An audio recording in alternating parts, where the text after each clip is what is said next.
Agrad. O, diyan. Siyan, Ajima. Cooking vegetable, guys.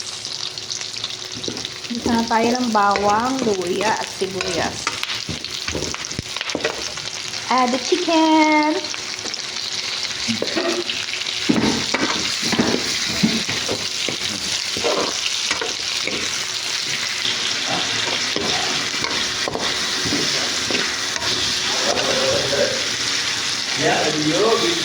Add the mushroom.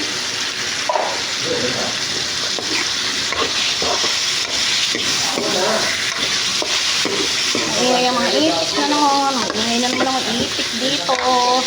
Gugulo na naman sa akin.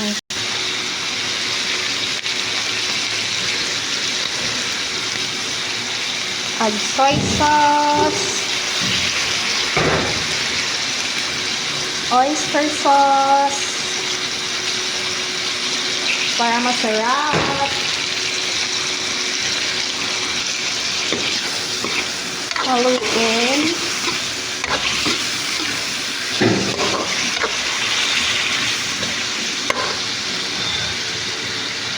Na naman, magpunta na tayo ng cornstarch.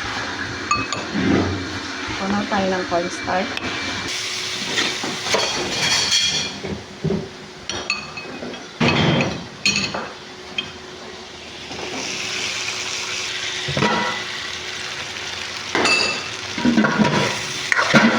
Haluin para lumapot.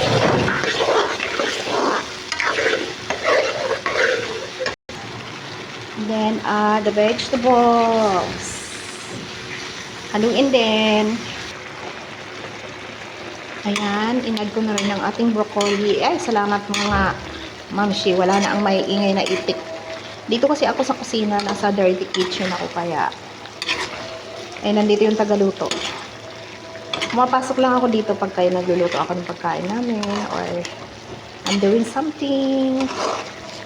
Ayan, hinalo ko na yung broccoli. Kaunting halo-halo na lang. Then, finish. That is my lunch for today. Chop suey with chicken. Sarap nito, may hipon, no? Tapos may atay. Oy, totally complete. Tapos may ano pa, no? May pugo. Itlog ng pugo. So, wala ako nun. Kaya, chicken lang mayroon tayo dito sa Qatar. Kaya, chicken lang tayo. Ayan, ito na ang ating chop suey, guys. Yan. Chop suey Qatar. Hindi Chinese chop suey kasi walang ano, walang hipon, walang squid balls, walang atay. Yan, kulang tayo sa hook. Only chicken, but this is healthy. Thanks for watching, guys. Bye-bye. Don't forget to like and share. Comment, please. So, alam ko kung taga saan kayo. Thanks for watching. Bye-bye.